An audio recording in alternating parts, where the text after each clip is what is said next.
le président de la France.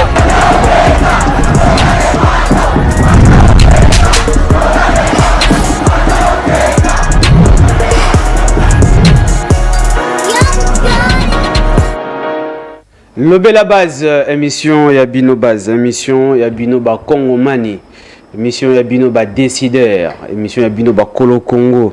Naloba toujours qu'on ne libère pas un peuple se libère face aux faux leaders, Bah faux leaders, on a basé belé dans l'opposition, basé belé dans l'union sacrée, mais aussi dans la société civile. C'est les Bino Base, Bino Ba Kolo Congo, Boyeba, et si vous avez le Pambate, côté union, eza Rupola. Alors, Bino Base, c'est qui soutenir et pourquoi les soutenir. Alors, les autres, on a plaisir, Makasi, Yakoyamba, président Fumutoto Bansanga, Azali, président, il y a troisième voix, vous voyez bien, très bien, avec lui, Toko Beta Masolo, Itali Bongo, pour parler direct avec l'M23, mais aussi, probable le gouvernement et l'Union nationale, au président de la République, qui a compromettre Bisso, mais aussi, moi de la femme, ni na okanza pona moi de la femme, est-ce que moi si c'est quelqu'un qui a célébrer ou c'est lutter pour na droit na. Alors président Mbote peut vouloir mon émission Lobé la base. Mbote na yo, Mbote na base oyo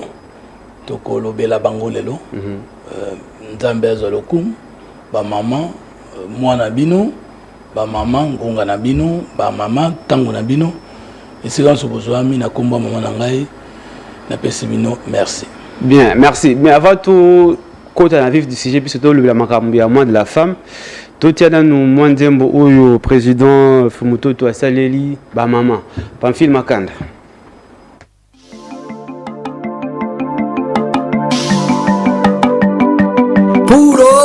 Puro Tony, Abazanga, Pelori la Bombata, Abaya Konkayane, Ndoye, Chua Urapai Mumi, Yoro Yenankolo, Nyangato Kuma, Nkona Tonga, Nikolo Mabota Nyoso,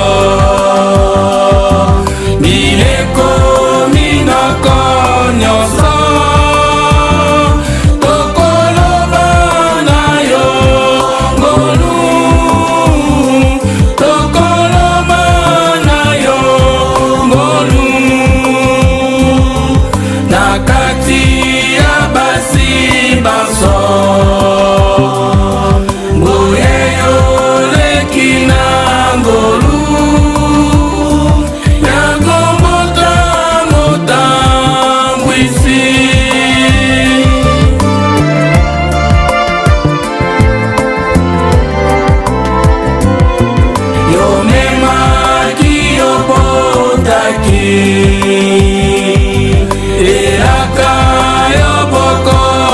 Aquí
nani azali yaya ngai na yo nana yaki liboso elanga na moloni na ye nani asungaka moninga.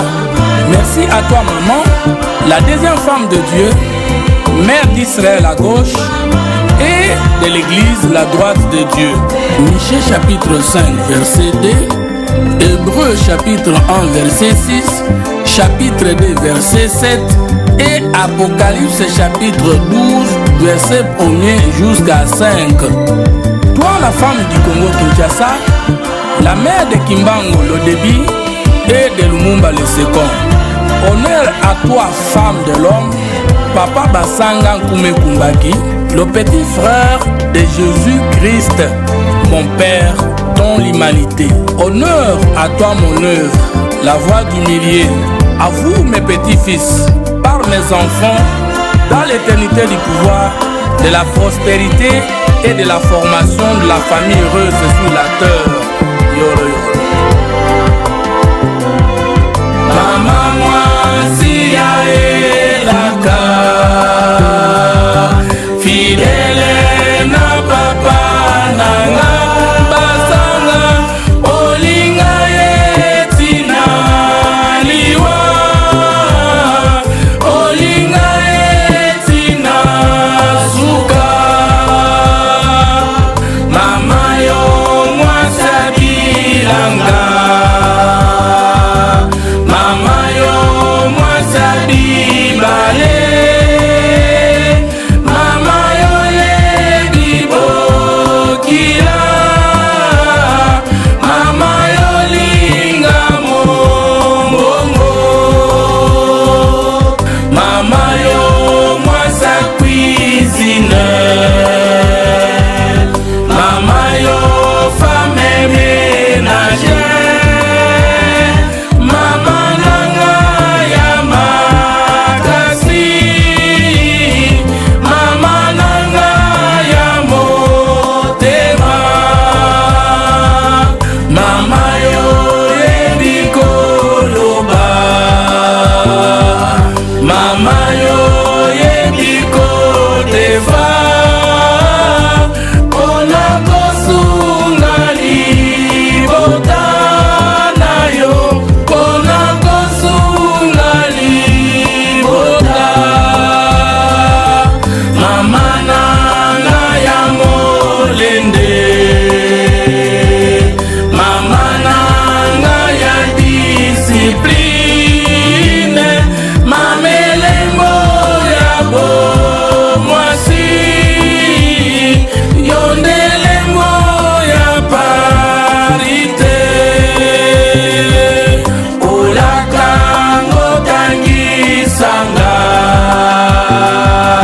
kelasi yolinga kyango, mama yoleki lisanse, mama yoleki lisanse, lolaka yolakisanga, na maladi yobatelanga, mama yoleki ba docteur, mama yoleki ba docteur, mama mwasi ya libota, mama yo mwasalisanga, mama nanga ya bopeto, mama nanga ya bosembo.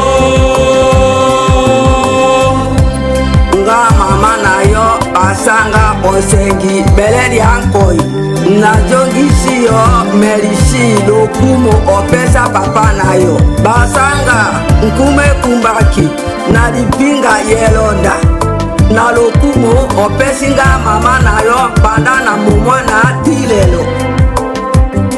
Je suis Basanga, fils de papa Basanga et de maman Basanga, auteur du Cantique Nouveau, le 7 avril 2023.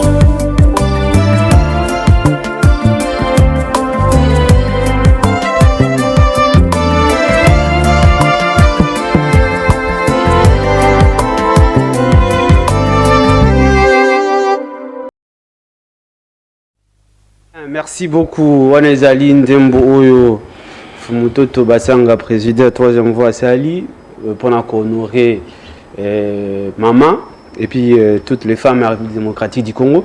Président Fumutoto, dans quelques minutes, on résumer pensée dans l'esprit, il y a Ndembo Oyo. Bon, titre, merci maman. Alors, pour moi aussi,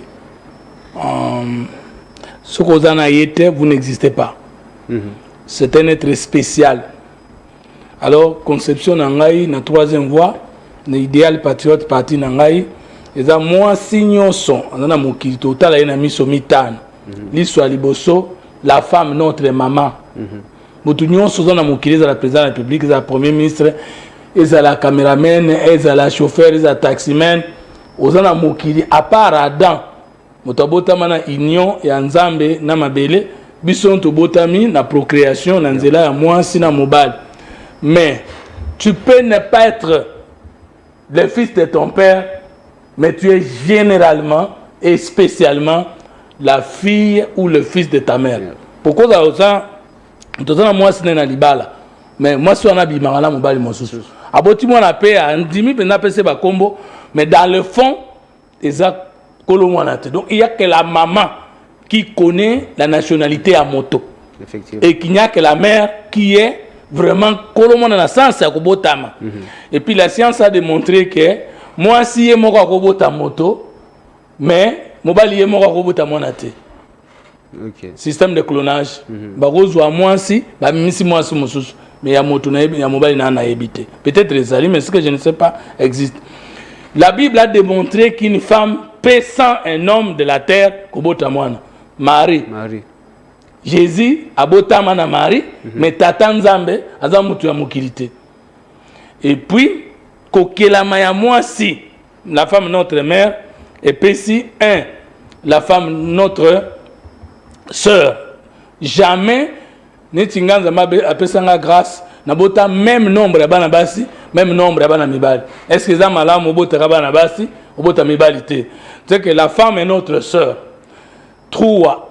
Est-ce que ça livre vraiment malamu aux homosexuels, au bala moins cité, au contredire Nzambe? La femme notre épouse. 4. Est-ce que ça malamu obota bana mibali obota basiste? La femme notre fille. Et 5. Dieu a dit, il n'est pas bon à l'homme de rester seul, je lui ferai une aide semblable à lui. Entre moi, c'est qui est plus puissant. La réponse est simple. Entre les dés et les dentes, non à l'équipe macasse. Moi, sinon, soit à l'équipe mobile, macasse. Et la Bible dit, qui trouve une femme, trouve le bonheur. Donc, femme notre maman, femme notre soeur, femme notre épouse, femme notre fille, femme notre collaboratrice. Bino soba maman monde entier. Na kombo ya maman nangai. Ndoi na bino, na lobi na bino merci. Et puis, dans ce sens, maman Kinshasa. Nous allons exécuter ma fille Myriam. Toujours à l'honneur. Parce que dans un anniversaire en 2023. Ok.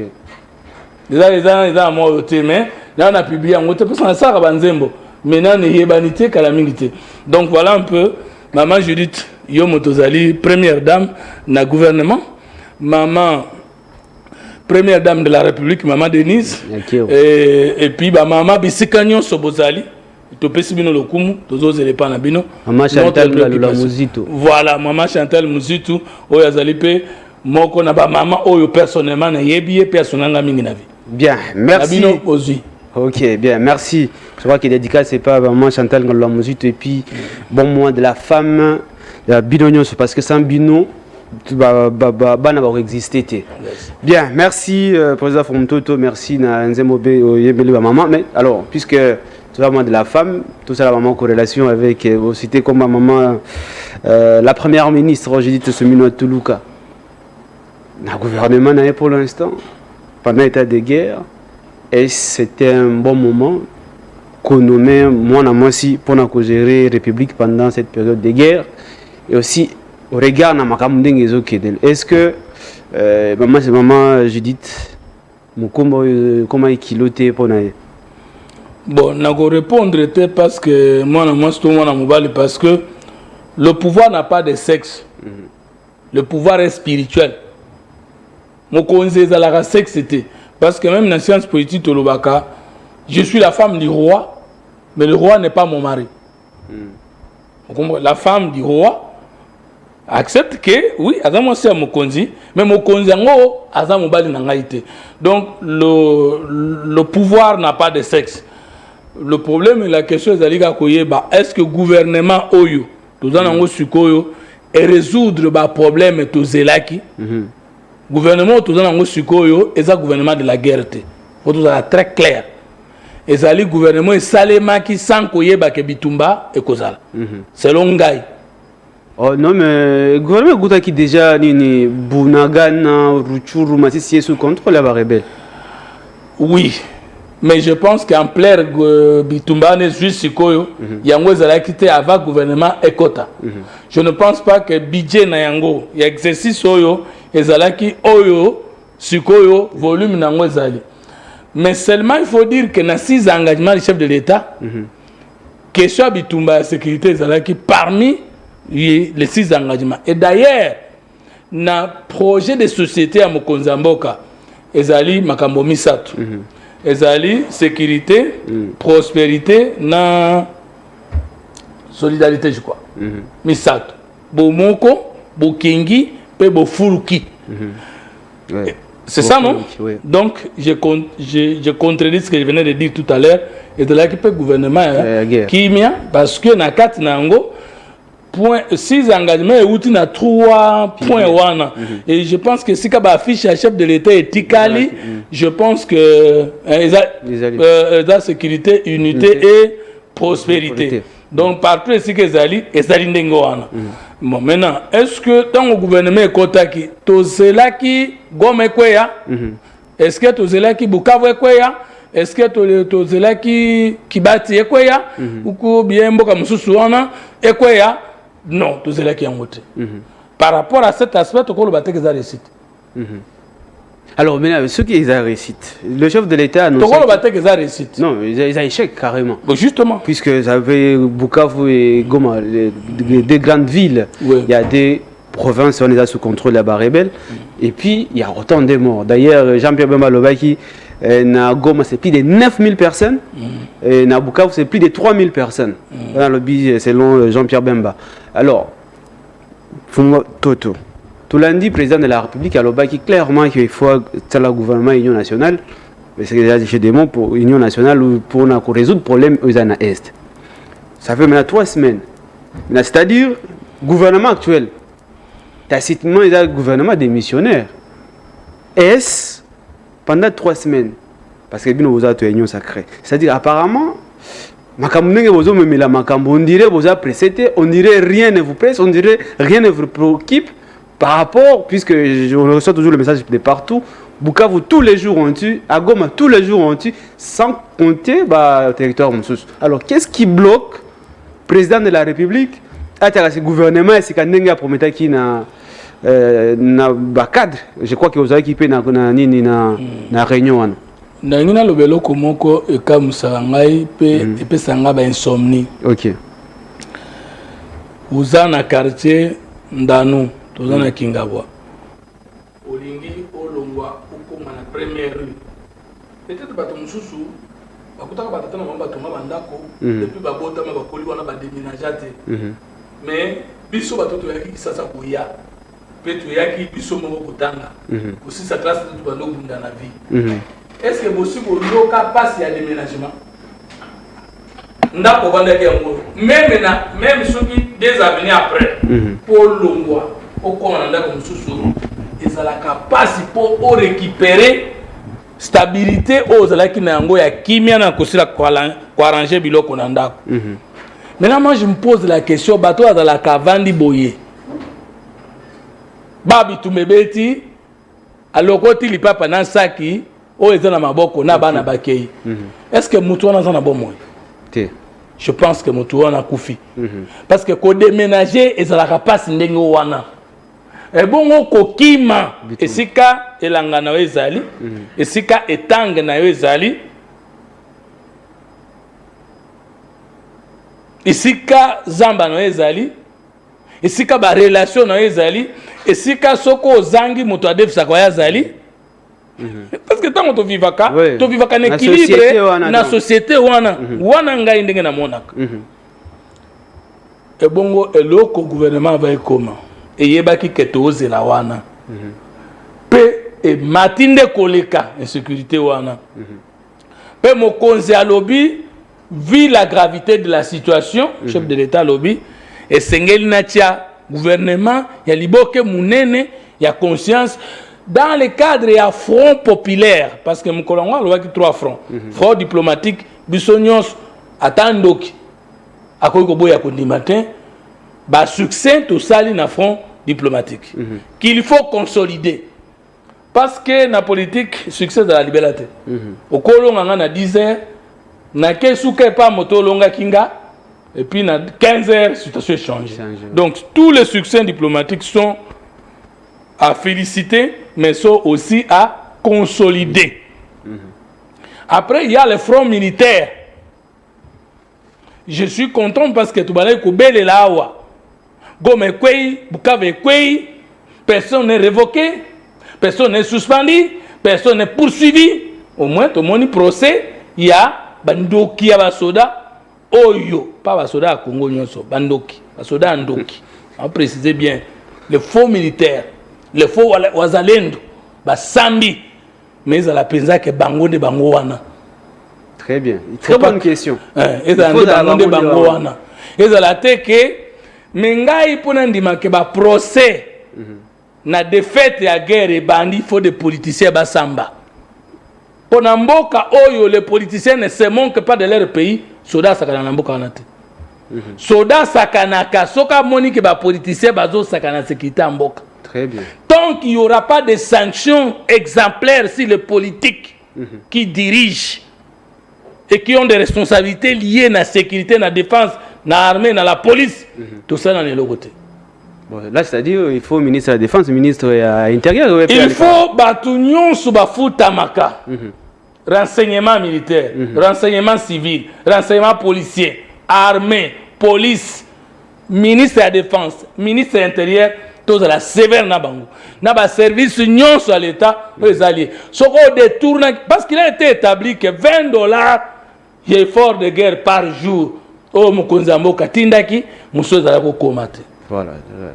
Est-ce que c'est toujours les militaires qui avaient détourné ça? D'ailleurs, tout le monde a soldat mongo a déjà balle, a zolé la soka ta kufi, vous êtes ndam pour sa famille. Avant Mokonza Koloba Mutango ya lelo ya malamu, moi je pessimiste sengo. Ce qui va payer qui soda $20 par jour, 30 jours, attends $600. Tolinga tu es sûr qu'on bakisa $500 tolobi. $600 ne ko sungaye 400. Atindi na libota 200 toi tika nango mes salaire na ye bandi ko coûter ko sunga bana koto. Pourquoi arriver jusqu'à ce niveau? Nani asomba kaminduki? Très bien. IGF Gilles Lingeti azalaka wana to azalaka te. C'est ça la question. Pona nini pona kosomba ba pont IGF azalaki yango nde sunga biso to ba ke ba lampadaire consort elimwe. Pourquoi IGF atikalaki na champ des armes? Tous allez content les parce que patrouille financière est allée relancer. Et je crois que moi, Namboka Gilles Lingeti et les inspecteurs, les différents inspecteurs de finances, bako sunga mboka koto na po ba sunga ka déjà liboso. Ngai nazo de la justice ya ba kulu na cravate.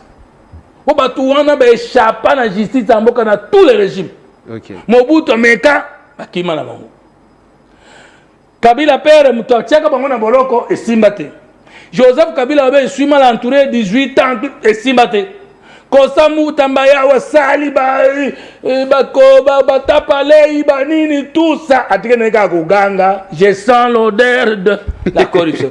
Oui bimboko to sto comme na dimension moko to koma ko le même langage na ba to pouvoir na opposition par rapport à certains points on ne sait plus qui dirige qui ne dirige pas. À qui la faute? Yo aux ministre de la justice. Au commis na salle, madame la première ministre Azawana. Bino membre la gouvernement Azawana. Odeur ya corruption ko uta jamais na IGF. Parce que le gouvernement est là qui IGF nous a organisé en collaboration avec le gouvernement de la République. IGF le seul modèle autour na sous l'impulsion du chef de l'État, Jules Lingeti et les autres, il y a Kolande là et qu'on mener lutte contre la corruption. En tout cas, motoko de tourner mbongo, loba opposant à Kalatan avec le pouvoir. Mais ceux qui parlent de corruption, détournement, ezali kana moto dans le pouvoir parce que corruption est une infraction moko passive ezalaka accompli kana des personnes vol ngana ko yiba exemple mabe mais na pesi kaka notu na tangaki na retirer mais essaie de maki ko yiba mbongo na poche c'est ngana société n'est-ce pas oui na ko bo mona boutre c'est ngana société mais pour corruption ezala il faut qu'il y ait des acteurs c'est lui qui a le besoin de détourner l'autre du pouvoir qu'il a en lui donnant des avances et c'est lui qui accepte de le faire. Donc il faut qu'il y ait les corrupteurs et les corrompus ou les corrompables, excusez-moi le terme. Maintenant, ministre a commis une salle, n'a pas sur la corruption. A salle qui enquête, a salle qui étude, les informations judiciaires. Premier ministre Atremi, bino moyoka soloa nezate. Au contredire, il est sur bas de quoi? Il peut affirmer les choses sur bas de quoi? Dans des pays qui se respectent, et l'on connaît que ça les matin. Le ministère de la Justice, le procureur général de la République doit ouvrir une information judiciaire pour dire, poser la question au ministre, oui, vous n'êtes pas n'importe qui, vous êtes ministre d'État, en charge de la justice. On ne jamais colobé loko, ce qu'on a prévu. Parce que corruption, on l'établit. C'est clair. C'est-à-dire que, et c'est sauf ce que les en flagla de l'île ça, mais même alors, il faut autorité compétente. Par exemple, dans moi, il y a un flagla de l'île, ils allaient députés, mais député dans un juge naturel. Ils allaient chef de l'État, mais chef de l'État dans un juge naturel. Ils allaient magistrat, mais magistrat non n'a rien. Donc ça ne se décrète pas dans une salle. Mais comme c'est dit, le ministre n'est pas fou pour en parler. La justice doit se saisir d'office du dossier pour établir les enquêtes. Le ministre doit être entendu sur le PV pour dire les preuves, avancer les indices sur les preuves de ce qu'il a déclaré. Parce que ça, indice d'équipabilité n'a pas trop à ça supposer. Et madame la première ministre, est-ce que le ministre attend qui est? Attend qui était? Et pourquoi qu'on bima directement, énergiquement, pour nous le té? Libanga Molili. Libanga Molili. Alors, est-ce que c'était bon? Et là, on a mis sur la bateau dirigé. La noblesse oblige. En plus des étudiants. Et puis, Bato Bengaki, ils ont des jeunes qui ont légué un nouveau modèle parce que les repères les ont dans la génération passée. Kobo que même les Tobengi Bino Boye, ils ont un spectacle dans le fond, nous sommes ailleurs. Ils ont des fautes. Faute à ministre, la solidarité gouvernementale. Ce que je demandé, il fallait pas le conseil des ministres, base la décision. Il ne fallait pas commission auditoire dans le conseil des ministres. Parce que le conseil des ministres, là, ils sont d'accord avec tous les débats, mais tant que c'est porte-parole du gouvernement, on peut se compte rendu. Mais est-ce que compte rendu, ça peut pas être Oyo, et Koki Goloba Mezali, ou Koki entre Bango et Zali. Deuxième chose, la première ministre pouvait aussi intervenir par le silence. Pour autant qu'il y a tant qui était. Mais il y a Sirikaki. Maintenant, il y a Sirikaki. Il n'y a pas Bandeki Mabe. C'est au Bissoto Zuinini na Likambouana. Donc, procès, il y a un politicien, Moukole Koubanda, Mboke Banda Santa Malam. Très bien. Donc, n'a jamais Kolobake, le gouvernement a bien fait le travail dans la question de la guerre. Jamais. N'a pas bomote. Tu as une union sacrée pour nous Kosunga Mokonzi. Tu as quitté pour nous Kobeta Kamaboko, même dans les Kamesimite. Mais maintenant, il y a une autre question. Qu'est-ce qui bloque le gouvernement et l'Union nationale? Puisque Oyo échoué, Bassa d'ailleurs va démissionner, puisque le président le qui n'a pas signé sous thé, va engager tout ça, va jouer, va faire courante. Qu'est-ce qui bloque? Puisqu'il y a la guerre dans notre pays, il y a la nécessité qu'il y ait un gouvernement pour permettre à la population dans le nord, site qui vous-même Ituri, Maniema, de la sécuriser. En principe, moto ko yeba nini ezosala ke komate ezaka moto ala raki ke kokoma le chef de l'État pour yemo akoloba mais yebi ngonga nini akosalela yemo akoloba mais ayebi kokoso ni nakuta na yango yotika ninga na pesa analyse na ngai oui pesa analyse répondre que ozo bloquer yango na yeba te parce que ngai te mutu na prononce yango ngai te mutu nazo maîtriser l'information d'État ngai te mutu na yebi ba dessous des cartes. Mais tu as analysé la chercheur en sciences politiques. Et là, on est les autres bloqués. Et là, on est les autres bloqués. Et ça dit, dans nos bateaux, dans le gouvernement, est-ce qu'ils vont être prêts pour Kenya? Ils ne seront jamais prêts. Le Congolais n'a jamais été prêt à quitter le poste qu'il occupe, même s'il ne fait rien dans celui-ci. Effectivement. Et lorsque vous l'avez kende, ce que vous avez oyo kendaka kufuka mapwa tokisayo, nde ake komona nganga bakiseri misolo. C'est-à-dire d'abord le membre actuel du gouvernement annonce il y a un gouvernement national et ça déjà kanda pona bango. Zokande ba kolaka mokonzité. Dans le gouvernement, il y a des ministres qui ont bien travaillé. Effectivement. Félicité par le président de la République. Moukoko Samba, le ministre de l'économie nationale. Kitisi ba carburant, kitisi biloko akolia, bisonyo tobeta ki maboko. Mais à cause qui peut trop. À cause qui peut ba Congomani trop. Ça c'est notre débat. Oui, alors baki que non na décembre qui va vivre fait mais biloko ekitaki évolution ndenge nini ko kende mais biloko ekitaki. Là il y a pas de débat. Oh, fumoto to ba Congomani ba mona ngota. Et par contre, écoutez, mon anakité. Ngai na monaki, ceux qui ont monakité, carburant na monaki. Oui, carburant, oui, on est d'accord. Carburant. Maintenant, il y a des ministres oyo osoko kei na ministère na bango parce qu'il y a des ministères oyo na kota la bozo mona tikambo sale internet na affaire foncière. Ngai na bano poser question tous les jours. Pona nini chef de coutume attend ateka kama bele. Mais quand j'ai vu la ministre des Affaires coutumière, à la Kissinga Mukanda, article 50, je crois, à code de foncier, les sols et les sous-sols appartiennent à l'État. Chef coutumier, je crois que ceux qui, il a zoa qui et qui ne liboso. Au moins, si on a quitté un débat,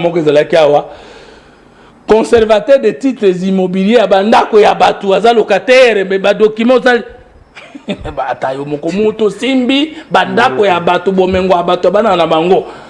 Ce qui maman ministre des Affaires foncières a kate donc Akazia il n'a été qu'à ndengo wana balinga basalatana isika kuvandela te beaucoup nzamboka ye moko pe akumisa ki VPM liaou akumisa ki VPM Jean-Pierre Bemba tokoki ko continuer liste ezali moula. Oui mais Jean-Pierre Bemba pas parce que il est performant dans msala na mais parce que azo mobiliser. Mais ce que kuna parce que so otali na transport mais faut tout il y a oui d'accord to loba ki moko tiki mutu ko zui moto parce que bezelana de la sincère nayo. Très bien.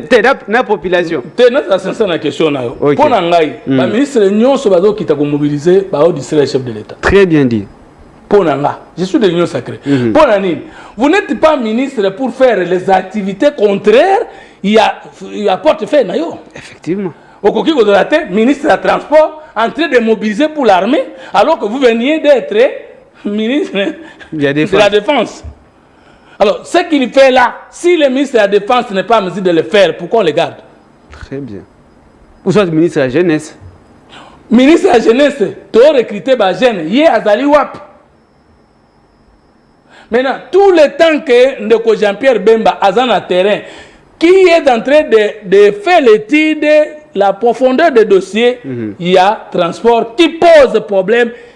Ngaïna on a moto. Combien de risques dans cela? Qui tient ça est devenu impraticable. Pourquoi ne pas prendre d'autres membres de l'Union sacrée qui ont cette carrure d'aller mobiliser ceux qui te lingui ministre de la Jeunesse, to ya kokite. Moi, je ne suis pas d'accord avec ça. Très bien. Je ne suis pas d'accord avec ça. Et voilà, détournement de la fonction. Je ne pense pas que moi, au Mobimba, Jean-Pierre Bemba, ça va dans le bureau à une semaine. C'est quoi? Mais entre l'État Banzela a fait des signalisations. C'est ça le vrai problème. Il y a Congo.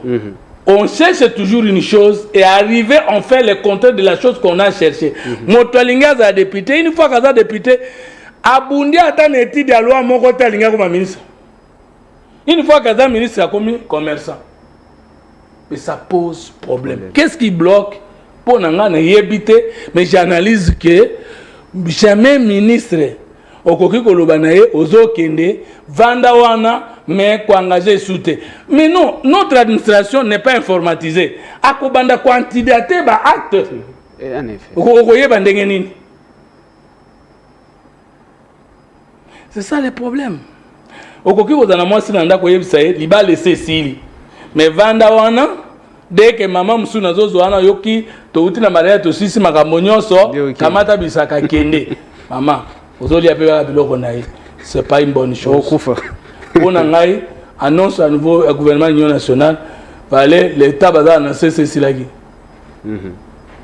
Très bien. Deuxième élément. OK. Analyse ndenge nini gouvernement de l'Union nationale ebima sikoyo au moment où c'est quoi azoluka ya ye gouvernement. Parce que ndeba okosa wana to vendre ensemble to solo ko vendre ensemble ko zona Congo et suka kana partage ya gâteau. En tout cas lo bawa ne ko zasika. Mais depuis 1960 tu na no bawa na tika wa mona te ba Congolais ba vendre ensemble ba bibo président to lingaka yo mingi to yakinde ko pesa ba conseil. Pona ko pesa président ba conseil. Tshisekedi c'est le président parmi les plus accessibles de la République démocratique du Congo. Olingo komelaye et kokoma olingo consulter ayambaka na tout le monde. Et là, on a beaucoup comme cela, et c'est ça solo. La télévision, tout comme ça va vie, et pas tout le monde qui nous suit maintenant. Pourquoi il faut qu'on te vende? Pour pédier, mais tout dans la poste, on a un peu de politicien congolais. D'accord, ok, le coup là, j'étais de présence. Attendez, bah, ça, on va dire que nous avons président sous les joueurs. Mais vous connaissez, d'ailleurs, pour poser une question, d'ailleurs, c'est le président Félix Tshisekedi qui a appelé bon pour qu'il va ait bon. Ni porte-parole chef de l'État, ni conseiller, ni secrétaire n'a été, mais l'administration à président Tshisekedi n'est pas Mobutu, n'est pas Kabila. C'est-à-dire? Mais pour l'instant, on a réunion, on a vu son aïe dans le secteur de l'Union africaine plus de 3 fois, on a dit qu'on a été de présidence, surtout tu n'as pas de mon amour.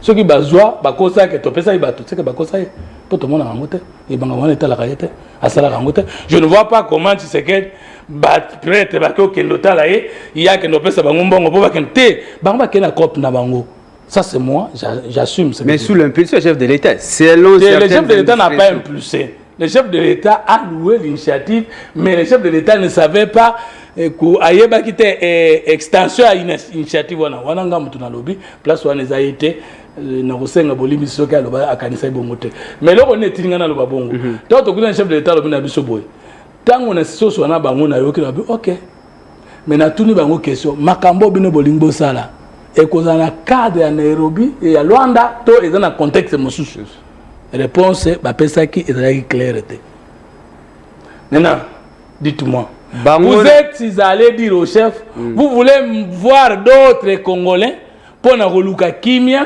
cohésion pour Nabitumba. Kagame peut un autre Congolais. Tous les présidents qui viennent de voir là, un autre Congolais. Le président Sassou Nguesso. Un autre Congolais de Kinshasa. Joao Lorenzo. Un autre Congolais de Kinshasa. Mais alors dites-moi, initiative sous-régionale, internationale, résolution 2773, 73 des Nations Unies, et puis ici des gens, des corps.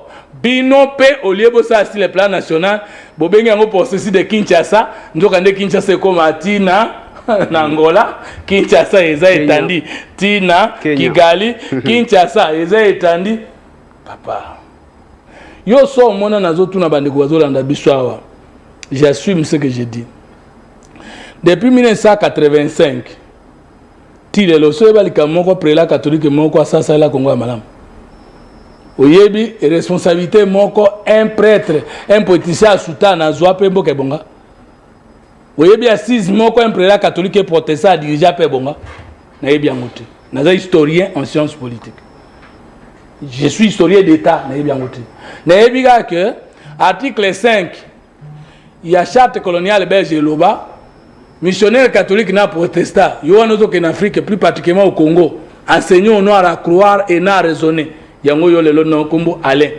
koko no na benga mangale yango to loba français koko no na loba français bokoko na biso ekweya na mabe oyo catholique na protestant ba mema awa moi je ne fais pas confiance à ces gens très bien alors eloko bloqué yango ezali aventure na bango wana OK eloko ekoki ko bloquer yango ezali pe communiquer à Luanda et annoncer qu'il y aura dialogue et souhaiter qu'il y ait dialogue direct entre Kinshasa et M23.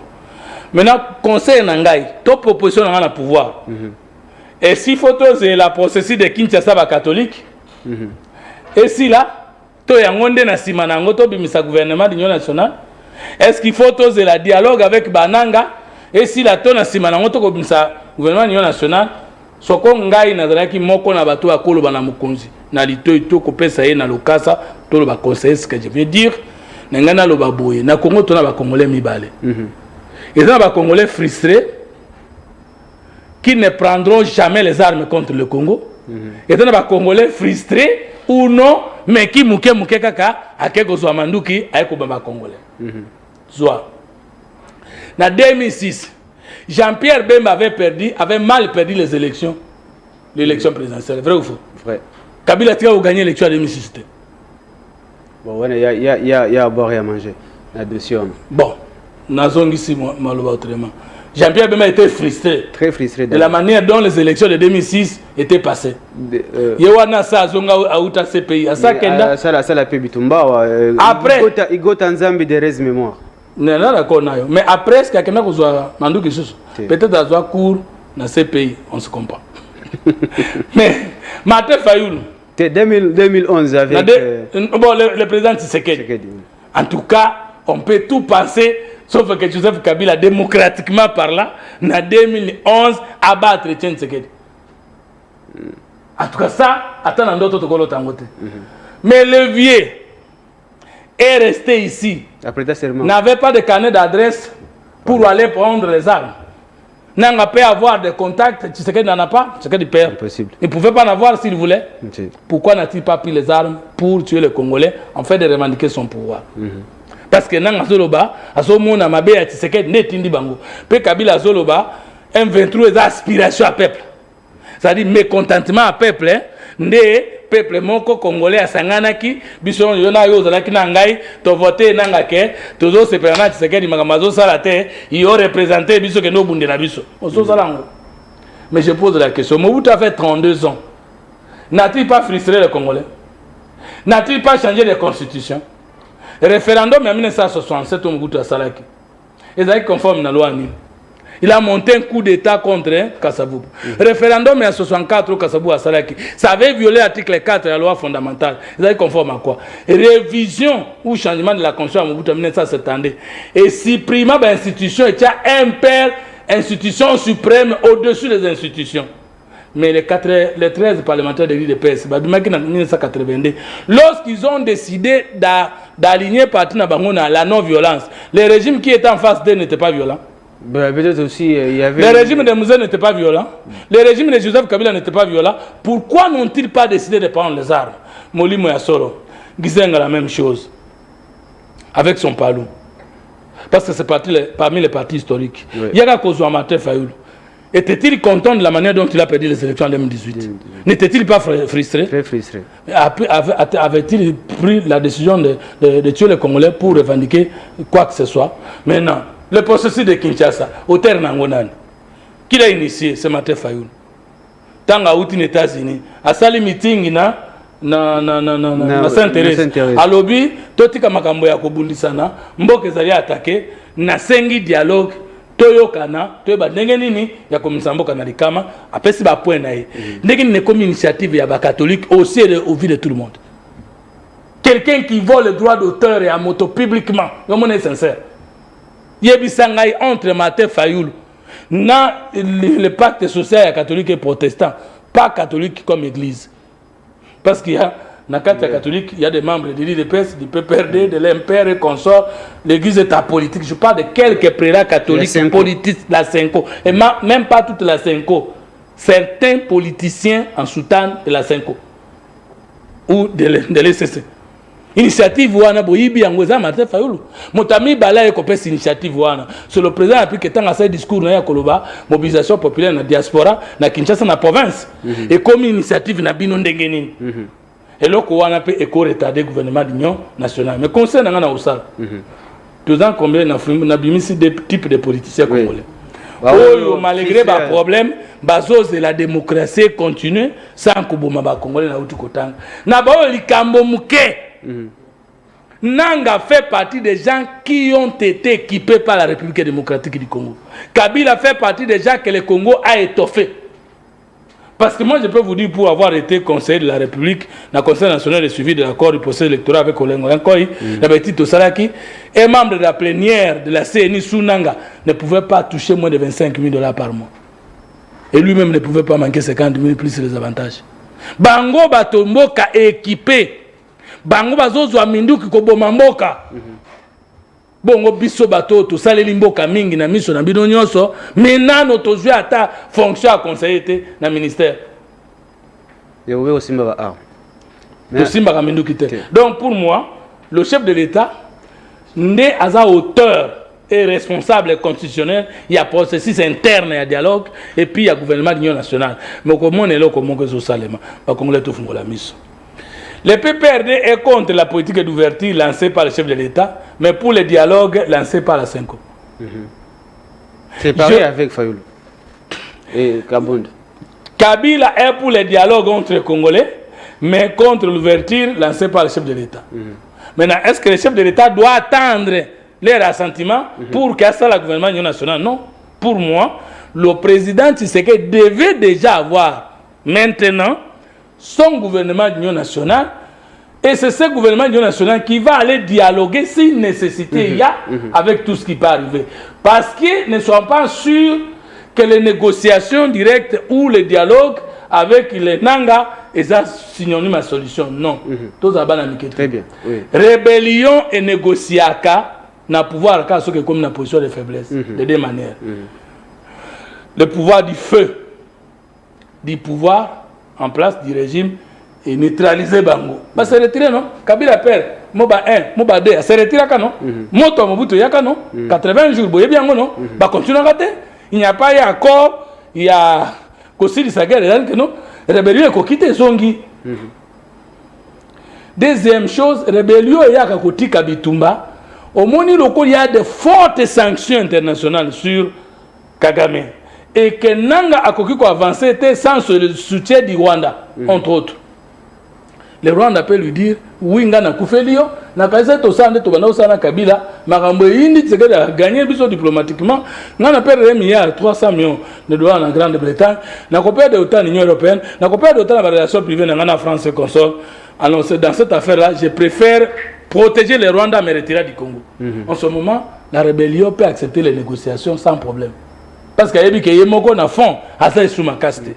Mais ceux qui AFC M23 baza ko avancer sans résistance, baza continuer ka kokoi sa ba ville. Ata bozu résolution à Nations Unies bo pexi bango bitumba bayo kate. Parce que au fur et à mesure que bazo joie bazo occuper mboka bango siko bakobandoza na statut consultatif à la communauté internationale. Parce que biso moko tango to bengi bango les rebelles M23 soutenus par le Rwanda to pesi bango ma légitimité que za rébellion za agression. Il y a au moins même des dialogues. Pour parler de Rwanda, c'est Congo-Rwanda. Pour parler de Nairobi, c'est le gouvernement avec les groupes armés. C'est comme pour dire, là c'est la rébellion, le dialogue autour de la rébellion, et de l'autre côté, dans Rwanda, c'est le dialogue autour de l'agression. En ce moment, tout ce que nous avons reconnu dans le processus de Nairobi ne sont plus des agresseurs, mais sont des marionnettes plutôt. Et alors, le processus de Rwanda, Kagame est déjà reconnu par le monde entier que la présence militaire dans le Congo, c'est un agresseur. Oui, c'est clair. En ce moment-là, front diplomatique, il faut consolider pour qu'on ait que Yaka, Bongo Yaka, soutien matériel logistique Yaka. D'où félicitations, na Mokonzi Mboka, na Batunyo sont utilisés na front wana.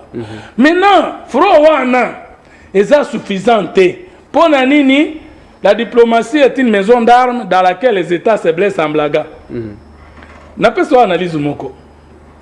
Sami DFC retire ses troupes. Oui. Alors que consolidation à peine en est limité. C'est ça. 2. On demande au Rwanda de se retirer du Congo. Mais nous n'avons pas d'appareil. Il y a que détecter combien de Rwandais sont entrés au Congo, combien sont-ils sortis, parce que ce sont eux qui occupent Goma, qui occupent Bukavu. 2. Tozali na carte pour citoyenneté, service état civil et Koufa. Tokoye bandenge nini ke faciès so yo eza ya Rwandais ou eza ya Congolais. Ba benga ka moto étranger ne longité. Parce qu'il y a des Burundais, par exemple, les Congolais. Il y a des Congolais, par exemple, les Congolais. Il y a des Congolais, par exemple, les Congolais à Brazzaville. Donc, il y a Aux Rwandais ne longi. Mais il y a des tout Rwandais, il y a des tout Congolais. C'est la carte pour citoyens qui distingue un national d'un État d'un autre. Nous n'en avons pas. Sachant déjà d'ailleurs que Tokenda qui élection et que la population de Rutshuru et de Massissi, bah ça enrôle. Bah ça enrôle, mais bah longo bah Congolais. Dis-moi ceux qui sont Congolais. Au conseil de carte d'électeur, pas ça enrôle. Même carte d'électeur yango, et ça suffisante pour na qui est Congolais qui ne l'est pas, parce que carte d'électeur les 5 premiers enrôlés ne ba koloba ko ya Congolais. Non, situation mboka Kabila Mobutu catastrophique tokobimela ndenge nini, d'où il faut du courage, il faut du nationalisme, il faut du patriotisme engagé. C'est pourquoi mon parti idéal les patriotes dit tokolonga bitumba jamais le gouvernement union nationale. Tokolonga bitumba jamais n'a pas avec l'M23. Tokolonga bitumba kama kamumbale. Une armée refondée, puissante, avec les armes de dernier cri et une pensée congolaise qui ne peut plus prendre les armes pour tuer le Congolais. Oui, en fait, d'arriver au pouvoir. Là, j'ajoute aussi, selon Adolphe Muzito, une défense, mais aussi une économie forte, capable de ravitailler et faire... Oui, parce que diplomatie yango moko pour oyo kama bien na Conseil des Nations, il faut dans 3 fronts. Il faut la puissance économique, la puissance militaire et la conscience nationale, plus la courtoisie dans les négociations. Parce que ce monde Lelo Kagame a perdre vitesse. Un président de la République fait des interviews pour insulter bêtement un autre président de la République, jusqu'à dire qu'il a été taximène en Belgique, jusqu'à dire côté paysan en Belgique, jusqu'à dire je ne sais même pas comment est-il devenu congolais. Et là le président de la République. Ce que moni motoboye à Sambwe, ce qui moni motoboye à Koufi. En ce moment-là, nous avons gagné, mais il faut bien consolider. Mais je voudrais réfléchir avec les Congolais. Élévation à moto, et qu'on en Orient, en Occident. Chacun de nous, avant de devenir ce qu'il est, a un passé. Est-ce que Kagame était ministre avant de devenir chef de l'État? Non. Est-ce qu'il était DG avant de devenir chef de l'État? Est-ce qu'il était président avant de devenir chef de l'État? Non. Elle était aussi parmi les réfugiés à Rwanda. Voilà. Avant, ça la coup d'État et pas comment s'appelait le président, ça la coup d'État. Abiyarimana. Ouais. Nalingi pena lo balisusu. Nzambe amoni Samuel le prophète, 1 Samuel 16. Azole la sur Saoul Nzamba lobi tika kolelanga na rejeté. Keni nanda ko Isaïe le Bethlehemite. Na sina moni mona moko fona oendreye. Le prophète Samuel alobi na mais soki na kei Saoul ayoki boya ko bomanga abite. Ko sa ye wananga mutuna lobi. Loba na ye ke nazoki nende ko tumbambeka na ndako na ye azamosana nga oboya te. Etango kokoma na ndako otuna Isaïe, papa David apesa yo mwana moko onga na poni. Wana na répondre Kagame. Tango ya komi ayebisi bango alobi pesa nga bana na yo. Ye moko Samuel le prophète Nzambe. Amoni Eliab abimi costaud mwana David Eliab. Alobi je pense que ye yo. Nzamba abina ya yo zota l'apparence ngana zota la motema eza yete na koyebisa o nazo luka. Après c'est chaman qui sort robuste. Oh non mais yé pété. Yé mon prophète a comprendre que tant on a maintenant l'obité c'est que yété. Après Abinadab abimi eza yété. David abimi si bana 7 ya mibal ya zilu ya. Le prophète dit yété. David lui-même ne pouvait même pas imaginer que ça peut être le petit David. Non, yé mon kolobi. Voici bana nyoso nazalaki na bango 7. Le roi était le 8e. Ouais. Et le plus négligé. Le non imaginé. Un berger. Un berger. Azana ba brebis na zamba. Kagame.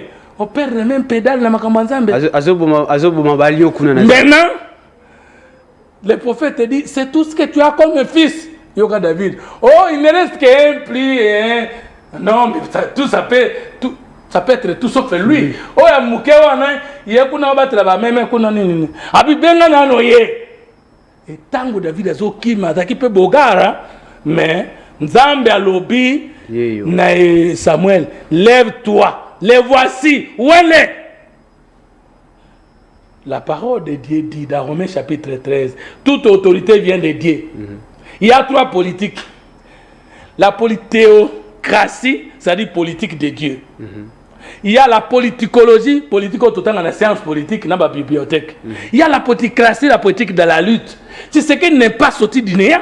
Il est d'une famille, d'une grande lutte de plus de 32 ans de lutte. En effet. Est-il sorti du néant? Tu sais qu'il a été candidat président de la République? Est-ce qu'on est allé le ramasser? Non. Tu sais qu'il a été élu député de ce pays?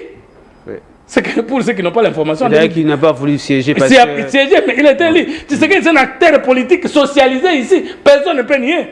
C'est clair. Maintenant, lui dit, à Tekaki Pizan, à Tekaki Taximen, si cela était vrai, condition d'éligibilité d'un président de la République, et dans la Rwanda, et dans le Congo, dans la France, et ça définit la Constitution.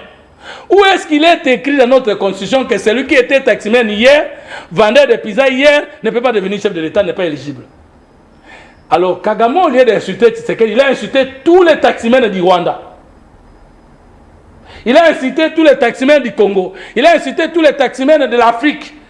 C'est-à-dire, pour lui, il y a des sauts métiers. Alors qu'il y a un adage qui dit, il n'y a pas de sauts métiers. Il n'y a que des sauts gens. Voilà. Et je vais terminer.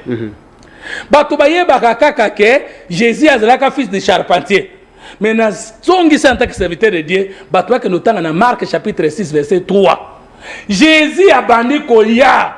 Je suis le sauveur. Je suis le Père descendu du ciel. Yoka réponse à la place ouana. Batu oyo ba boni Jésus bongo.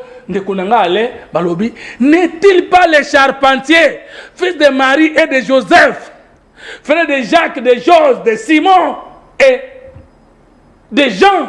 Comment dit-il qu'il est le Père descendu du ciel? Moi, on a botami qui tourne avant de coutumer Moutasale Lingaï. Jésus n'était pas seulement fils du charpentier, mais il était le charpentier. Mais le charpentier n'a taximène, n'a pas de n'a pas plus élevé la valeur. Ouais, chauffeur, bien. Mais Dieu a pu faire un charpentier, roi de rois et seigneur de seigneurs. Ça ne vient pas de Kagame. Est-ce que l'Ibo me bandit était? Et puis il ajoute, Tshisekedi c'est un président difficile à signer les accords avec lui. Mais l'opposition disait que Tshisekedi a signé un deal na Kagame pour nous Kagame. Mais pour nous Kagame est mokazo kamwa. Ndengi ni Amerika qui Tshisekedi simbite. Alors si Kagame dit que Tshisekedi simbite pour nous koyoka na ye. Mais alors Kagame koyoka na Kabila. C'est que Kabila n'a pas pesa yenyos. Troisième et dernier élément, pardon. La Charte des Nations Unies interdit à tout État membre des Nations Unies de s'immiscer dans les affaires qui relèvent de la compétence interne de notre État. Que les élections soient bien passées au Congo ou pas, que vient faire la position du président rwandais ici? Parce que l'élection bien organisée ou mal organisée relève de la compétence interne d'un État. Dans les relations internationales, ce sont les individus représentant les États qui engagent les nations. C'est-à-dire, la République ou la monarchie n'est pas un acteur de relations internationales.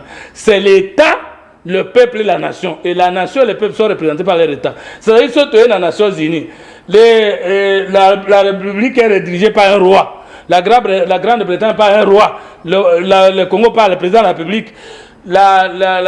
Comment? Burkina Faso par un Traoré. Akouya, parce que si le plan interne, c'est lui qui engage le pays. Beaucoup de gens. Comme le pays est membre des Nations Unies, c'est la personne qui engage leur pays, mal ou bien élu, qui vient. Kagame a coupé sa mission sur la démocratie. Oh, et pas dénoncé dans la. Est-ce que Kabila a bien en 2006? A-t-il dénoncé? Kabila a bien en 2011. A-t-il dénoncé? Il ne dénonçait pas parce qu'il trouvait de l'intérêt dans la gouvernance de Kabila. Donc, chers compatriotes, nous avons concernant mon Konzamboka.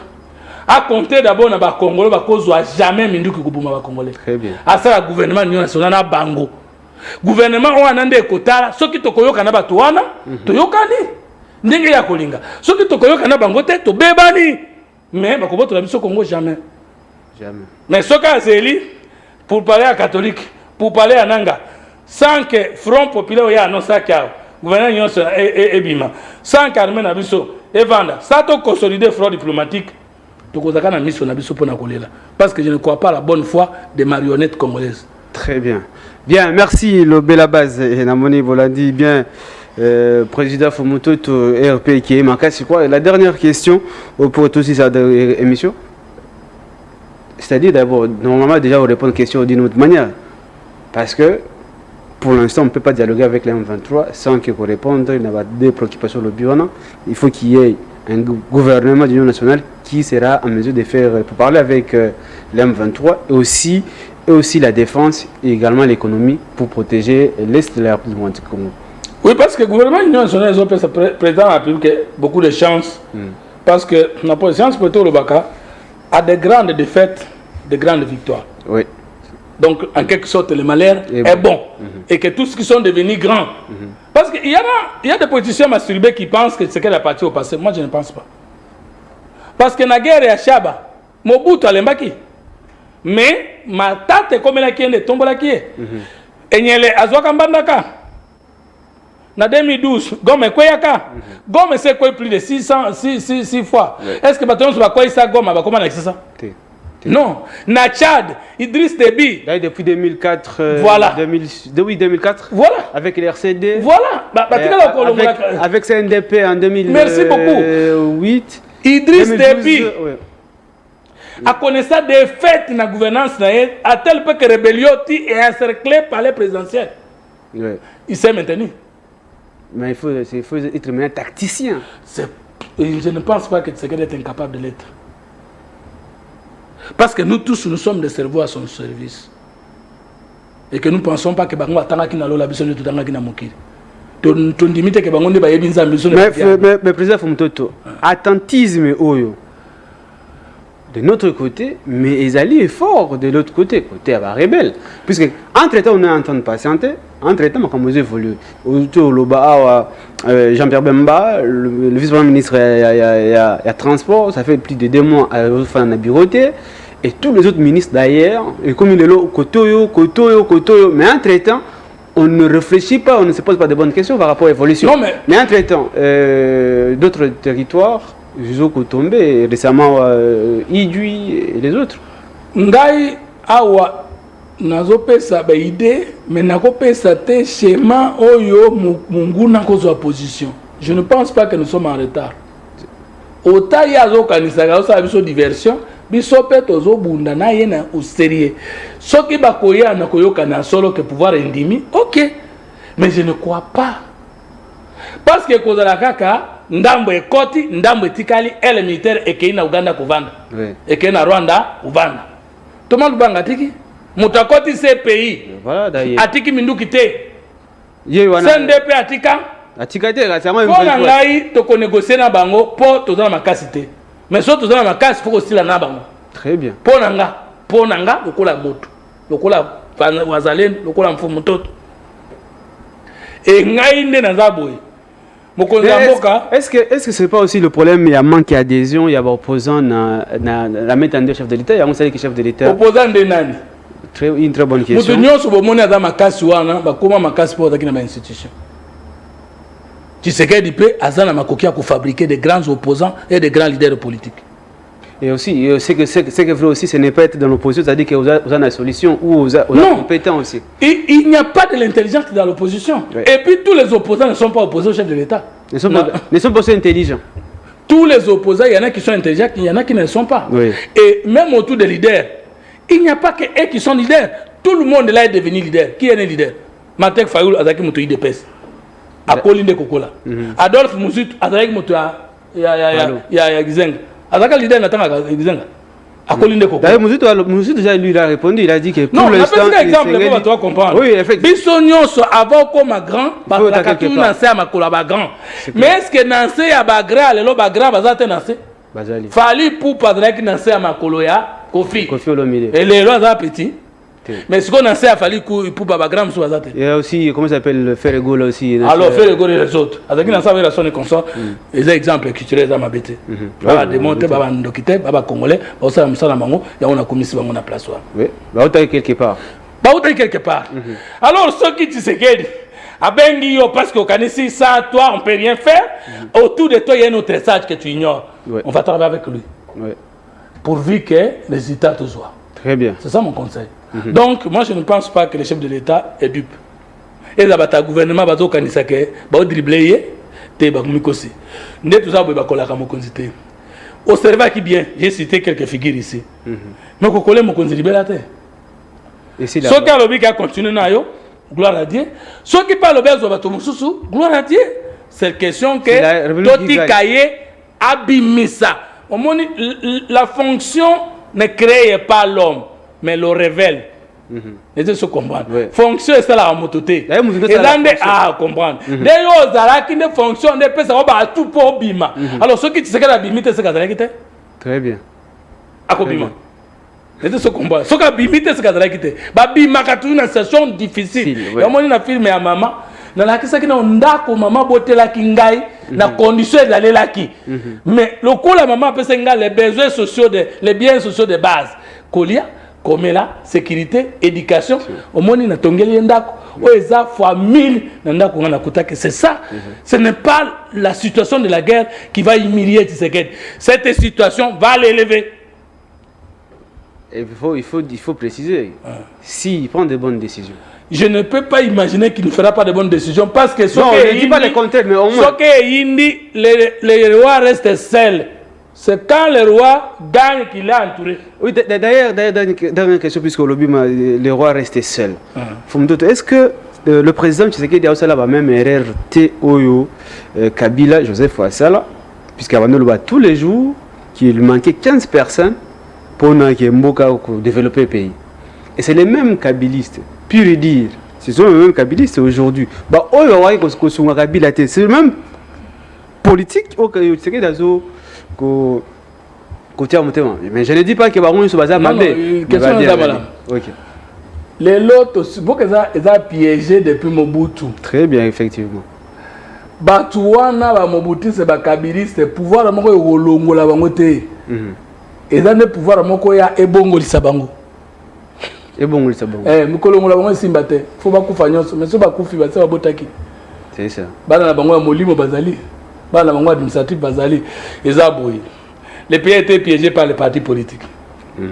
Aujourd'hui, nous avons plus de... Ceux qui ont une élection, Batouazan Lambong, Bakei, Basali Gagi, Gangéritirisme, Bakei Namboka Kuna, Baby Simakambo, qui voyait à Kosakanate, Bazou élection à Makas.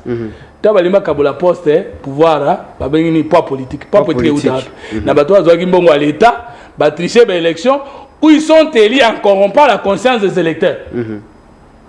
Aussi, Mouna, Moutaouti, qu'on a ministre à perdre l'élection dans le territoire de Mango. Moutaouti, qu'on a mis dans le gouvernement. Et puis, on a Moutou, tout en état ministre, il va battre la campagne avec les moyens de l'État. À côté de Ndengeni. À côté de Ndengeni. Tant qu'on a une question pour la politique, il y a 20 députés. Il y a une idée, il y a un bon côté. Il y a un poids politique, vous avez éliminé. Les poids politiques qui sont déjà aujourd'hui, ils ont la continuité à Batou avec un poids politique à Mobutu. Natanga Kabila, Natanga Joseph Kabila, avec ceux qui se distinguent, qui entre, ce n'est pas aussi mauvais. Normalement, il y a où il était avec Kabila, mais aujourd'hui, il est capable. Alors maintenant, deuxième élément. Oya Mona Sikoyo, Batouana, Basi Bazoua déjà pouvoir, mais Natanga dans le pouvoir, Basunga peut batebele, fait ça, Bango Babous, l'étude, Banoma, Bango, Badege, Banin. Attends le monde à pouvoir. Batou oh il y a son gars à pouvoir pour benda c'est facile. L'argent appelle l'argent pas d'abord l'argent, encore l'argent et toujours l'argent. Bien, merci. Donc je pense que mais alors partout il faut des motos aillés parce que nous disons que le Congo a un problème d'homme de culture et d'organisation. Comme moto nzambe à la caca. Pour nous libérer, akuta toujours makambo ya mabe na mboka.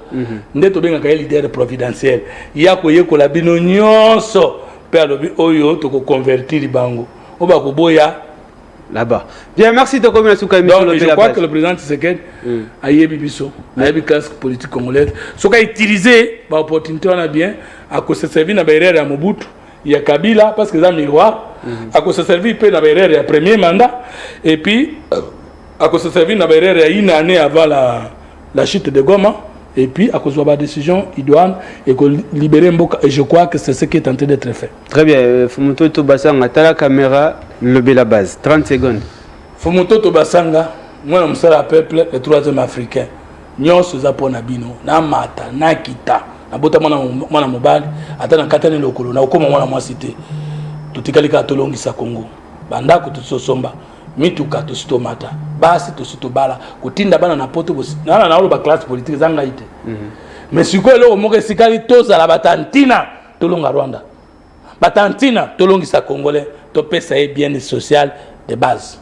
Très bien. Voilà. Et là, mutu ya nde yangona bana botina na poto bobala ba 1000 maisons bozala ba 1000 voitures ba voiture ya lix tout bo somba et là ko prouver les ali souté mais biso ba to ngitu ko yo bolongisa Congo na Rwanda est-ce que na souku ça na nenge lo ba musique 32 ans ya Kagame konyokola ba Rwandais ekoki 30 ans ya Kagame koboma biso ba Congolais ekoki et puis biso ba politicien na basi na bana biso tolia kaka bien mokoni ni peuple pe yepe akotonda ndesinga totikali. Très bien. Question ana esengeli botango na mitu na bino. Voilà pourquoi na loba toujours que un peuple se libère. Bino peuple esengeli bozala trop regarder envers bato ba diriger biso. To comme na suka émission le bela base. Merci président Fomuto Tonengo répondre à na biso. Merci beaucoup Pamphile Makana, je crois Pamphile Makana utango peli suna suka pour toujours que c'est pelisa ba congolais au ba Hollande biso et surtout et particulièrement ba maman ndenge tozali na mois de la femme, mois dédié à la femme. Et d'ailleurs, la guerre dans l'est, les victimes expiatoires ce sont les femmes parce que selon propos il y a Denis Mukwege alobi 30 secondes on viole une femme en République démocratique du Congo. Pendant 30 ans. Donc, 3 secondes de l'équipe, c'est-à-dire qu'il va violer moi, si mon l'école Congo démocratique. C'est que maman, dans 4 mois, ça suffit. 30 ans, c'est trop. 30 ans de viol, c'est trop. Et des vols et autres, c'est trop. Merci. Tout le bon lobby, mais entre-temps, rediffusion l'émission Nabino, c'est déjà à 17h. Et puis, lobby, à 11h. Tout lundi. Merci, vous allez toujours brancher. Et aussi, na chaîne Abino YouTube, na Facebook, il y a RTVS 1. Merci et à la prochaine.